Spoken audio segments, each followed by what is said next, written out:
allegiance to the flag of the United States of America and to the republic for which it stands, one nation, under God, indivisible, with liberty and justice for all.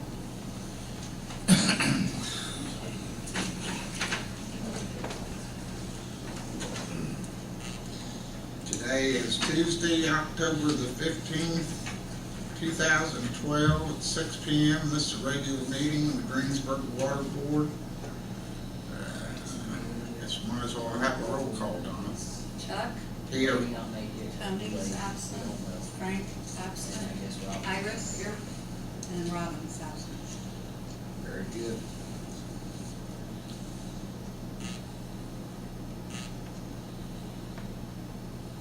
Can we approve the minutes with just two of us, Chris? You can't do anything without a quorum. Guess we'll just give it a few more minutes and see if I'd say give him 5 more minutes and see if he shows up. But yeah, I haven't heard anything from Robin. If somebody else has, Robin said he was going to be busy at 5 and he didn't know if he'd be able to make it or not. He would try, but it sounded doubtful. the only one that I heard from that wasn't going to make it was Frank for sure. Tony did call and said he's either going to be late or not make it all. He wasn't sure which one.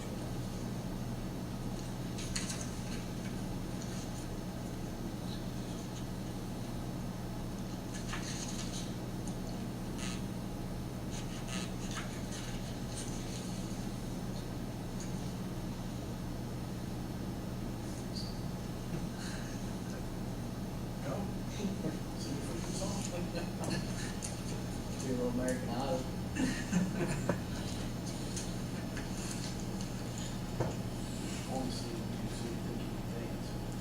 Oh, I can dance. Good. but Mr. Story, I think of the things on your agenda, you could certainly get a meter update. You just can't do anything with it per se. But you could ask for that. You can't do any of the other stuff that's on your agenda. well, you want to give us an update on the meter situation, Rick? Yeah. We actually had a meeting today. We are installing as of right now. I think today around noon we had around 100 of the meters and the hardware set. I know we've only got 2 of the 5 handhelds we're supposed to have in to get started on this. We're still waiting on 3. I believe Donna shot Joe an email this morning to find out. I don't know if you heard anything back from him about the other 3 handhelds or not. We're having some issues with some of the downloading. Get some. We're having some troubles with getting the everything to talk to each other once we get the system set or the meter set into the pit, which I guess can be understandable until we get the bugs worked out. We can actually set the meter within just a minute or 2. We're in and out, but getting everything to communicate is we got a quorum. Thank goodness. Save the day. But as far as having all 5 of our teams deployed, to give you an update or maybe a schedule on how it's going to turn out, I'm not sure. I know Jeff Smith was talking this morning in our meeting that him and I forget who he was with this morning, but he put in, I believe, was it 15 meters in 2 hours? I think so.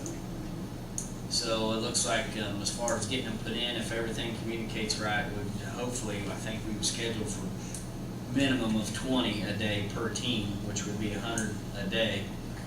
I think we're going to really overshoot that, hopefully, once we get everything up and going. I know Don was saying this morning he talked to the guy that's installing the hardware out there, and there's a lot more repeaters and that's going to be installed out there, more than we anticipated. That's about all I have. If anybody has anything else to add to that. Well, we're going to meet or have a conference call next week and just discuss plans and everything. But other than that, it's like Rick said, it's going well. It's just communication things. It's GPS coordinates and all that. But it's going well, like Rick said, that it's easy to install and the teams are doing well. The other 3 loaner handhelds are on their way. They were using them at another utility, so I guess they were buying new ones and getting the software loaded on them for us to use. So I don't have a timeline when they will be here, but soon is what I was told. One of the issues we are having is with the metal lids also. For some reason, Mueller's wanting us to cut holes or replace with or they replace with plastic lids, one or the other. I know when we went on our field trip a couple years ago to Illinois, and it was the Mueller system that they had all metal lids, and the system was working great. They were loving it. I guess with the new and improved MyNodes that we have, they only try to talk for 4 days. And if they do not communicate within that 4-day period, they actually shut themselves off, and that's what they don't want them to do, I guess. So that's why, right now, we are jumping around all over. We're installing nothing but plastic lids. So hopefully I'll have an update next month on what the problem, and actually the plasma cutters is part of this issue, so we'll be talking about that shortly. I know we talked about the metal lids many times way back when. Well, And supposedly exactly, that was not Rob, going to be an and- issue with us. That's right, and that was one of the selling points with Right. this system is that they can communicate through the metal lid. So I don't know what the holdup is now actually. They've actually changed the MyNode a little bit since we went on that field trip. That's why it took a little bit to come in because they had done an update to them. So that may be part of the issue of it. But nobody's told us that, hey, it may not work like we said it was going to work. No. Right. I mean, this could be a big problem we need to work through. Well, they're talking about supplying an antenna to those newer lids, the metal lids, at their cost. Because this was a turnkey cost. Right. So, Everything above and beyond so far, Donna has actually billed Mueller for it. And I don't think they've rebutted against anything so far, have they? No. It's been pretty good, so.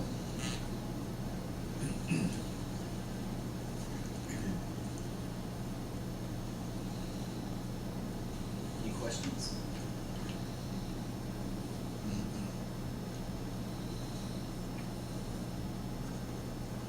You want to address the plasma system, or you want to go ahead and approve the minutes first?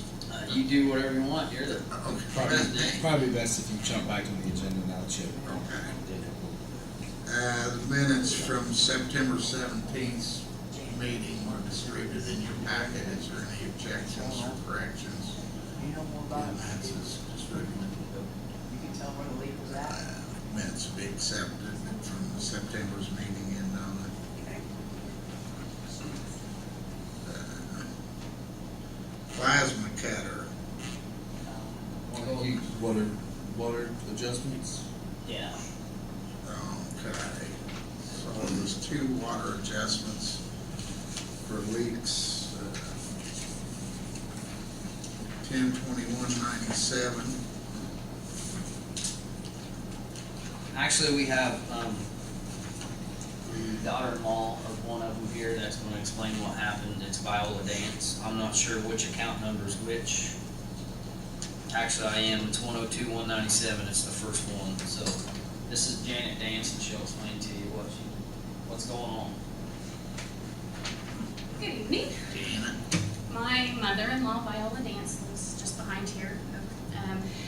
She received her water bill last month for a total of $415, which it had been credited. The sewer part of it had been for the $373. It still was the total of $415. She went to Donna, asked what was going on because the water usage was way over. She's used to paying $20 or $30 a month. She had a water leak under her bathroom. We called Rick Adams. I got a bill here from him for $1,000, and he required payment up front. So she's paid that. She's 78 years old. She's on a fixed income. I don't know if you take this on a case by case or if it's just a flat out yes or no, whatever. Donna's been kind enough to set her up on $100 plus her normal bill, if that's correct, Donna, I think. 62.68. Okay, 62 plus the regular, okay, so it roughly comes out to a little over $100. She's on a fixed income. It comes by very hard for her to come up with this money on a monthly basis after having paid out this $1,000 for the repair, which is now fixed. Donna said that if the new system was in place, we would have found out the next day instead of a month later. So I guess just me coming to you, Donna's done everything she can for us as far as taking penalties and stuff like that off. And reducing the sewer fees. I was just coming on her behalf. She is actually in Knoxville with her sister who's in the hospital right now and not doing so well, so she asked if I would come in her place. Unfortunately, Victor's not here to do either. He's working as well, so I came in to just see what we could do, if we could help her out in any way, shape, or form. We greatly appreciate it. Thanks. Thanks. Yeah.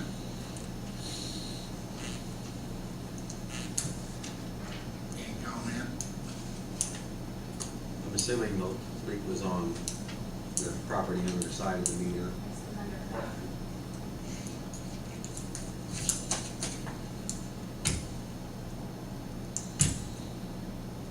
I just, I as mean, much we as, just don't do it. yeah, So, you not done that, and I I just, mean, sympathize with them, and you're right, maybe with this new system, we'll get away from these high bills and, you know, we'll be alerted to it, but. And a younger person probably could have heard the water running. You know, that's just a problem of being older.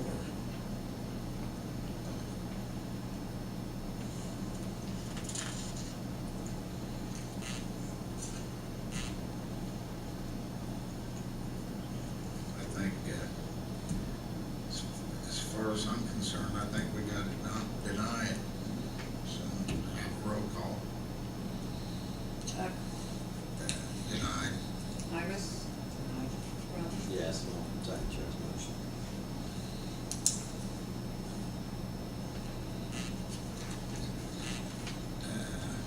Second. What about this other one, Rick? It's, Chuck, all I know about this one was from the Board of Works meeting. I know it's an extremely high water bill. I believe it was also a leak, I believe this was a leak underneath the house that actually filled up their basement from my understanding, so that's about all I can tell you about this one.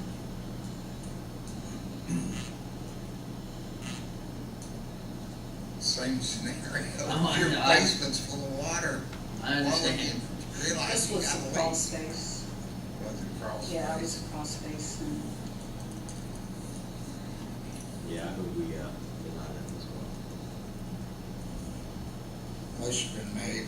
So, have a second. Second. Roll call. Chuck, Yes. Iris, Robin. Aye.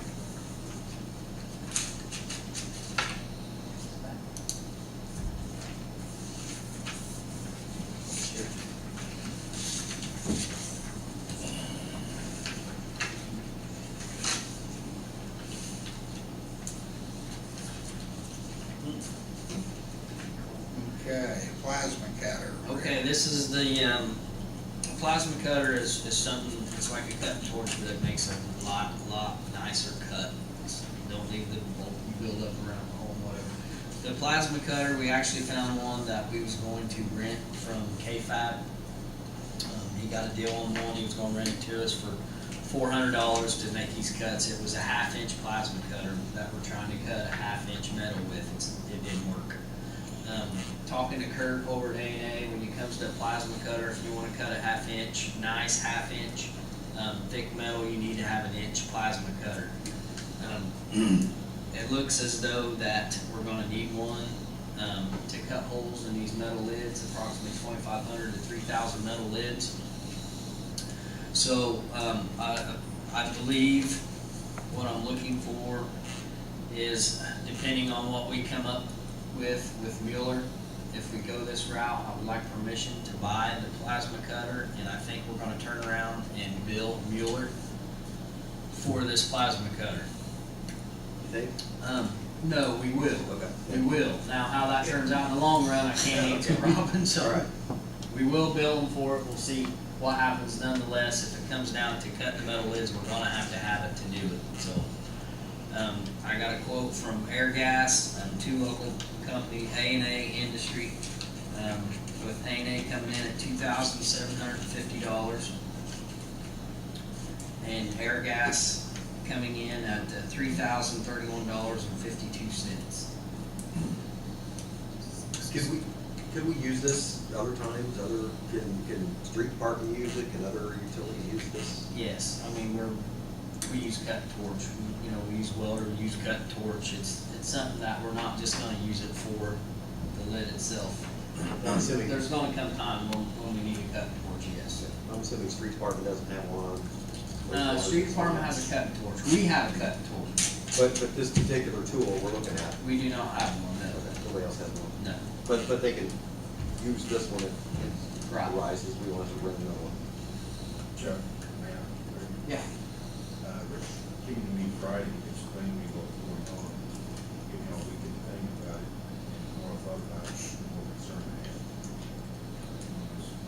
People tell you to do something that's not black and white, and to alleviate any confusion, just we sit down this morning and have discussion, these questions that we know need to be asked about, and she's emailed those questions to people, we'll sit down, give time to prepare, we'll sit down. And, if they agree to pay for it, because it is in contract, and it will work with the metal lids, without cutting a hole for the auxiliary antenna. And, so if they're willing to do that, but see, there's more expense to it as well. You've got the gas, you've got the labor to do it with, that's all part of the cost of doing this. And if they agree to pay for it all, for the labor, which you probably need a part-time guy, I don't know. It's be less expensive, but I think it's their responsibility to pay for the extra cost. Unless there's something driving this someplace, I don't think I have. No, the contract clearly states that it's a turnkey system, so. And now's the time to do it, get an understanding before it goes any further. But if they agree to all this, I see nothing wrong, and they agree to pay for it, there's nothing wrong with buying it, even if they want to reclaim it at the end. Yeah, I just wanted to make sure that one of the other utilities didn't already have one. If we buy this ourselves, they don't pay for it. We still have other uses for it, that other municipalities can use it, so I understand the need for it. So. And we did our due diligence too. I went out to KFAB, and Sam Custer owns KFAB. He was real good about, he had me bring in a couple metal lids, and he's even got a drill press, a magnetic drill press that would put it in. Which really surprised him. I mean, that's the kind of stuff he does.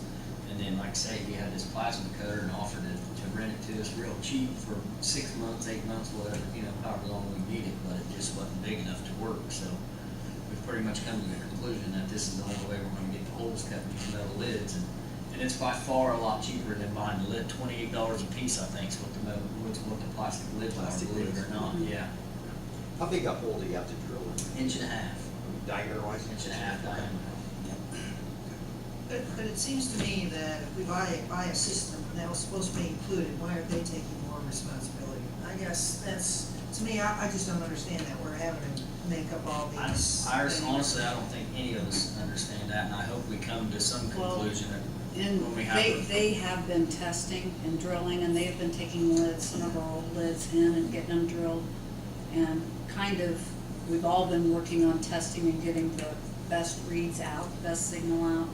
And the way they looked at it, we don't have a stockpile of lids for them to swap out because we have so many different sizes of lids in our system, and they're all over the place. So we kind of took it upon ourselves to figure out a way to get it going, and kind of shot it at them, like, if we do this, then this is gonna get done a lot I faster. think this is also probably the cheapest solution for them, Mm-hmm. because I think these auxiliary antennas, if you don't have those, and you've got a lot more repeaters that you're mounting to sign poles, and those get a lot more expensive than an antenna to get signal out, so.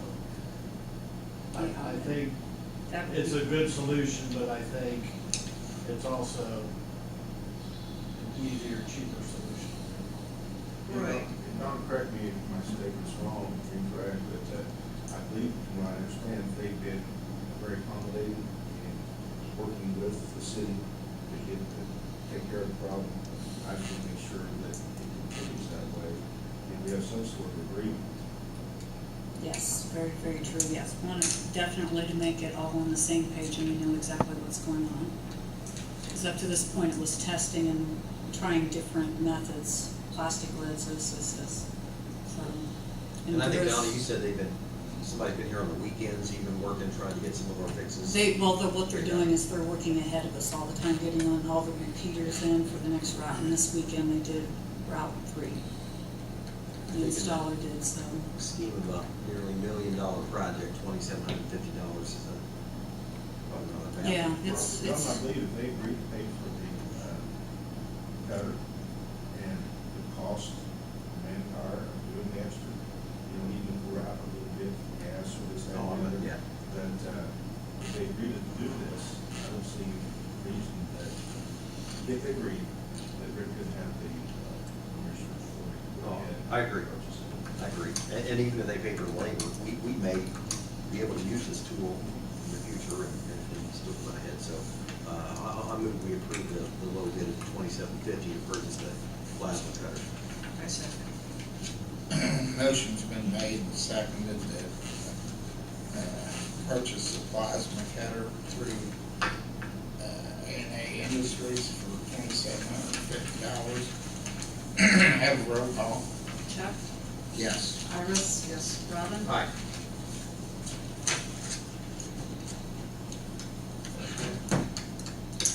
Well, I'm glad you showed up. Thank you. That's enough for that. We would want to do that. We're lost, dude. That's all I have. You have any questions for me?